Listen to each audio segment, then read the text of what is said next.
Když jsem začala žít v Itálii, tak co mě pobavilo? Pobavilo mě, když jsem se seznámila s místními, tak po nějaké době se mě třeba zeptali, a co, Šárko, jak se ti teda žije v tom velkém domě, co má tvůj manžel? A já jsem jim na to odpověděla, no velmi dobře, ale jakoby dům mojí rodiny v České republice je větší.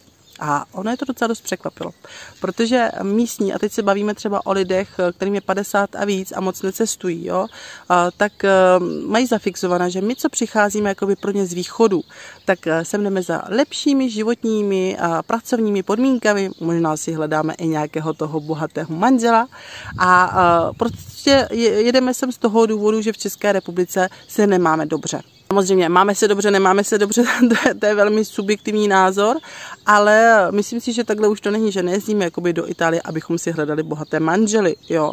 Takže jsem jim tohleto klišé jakoby o Češkách musela tak trošku vyvrátit.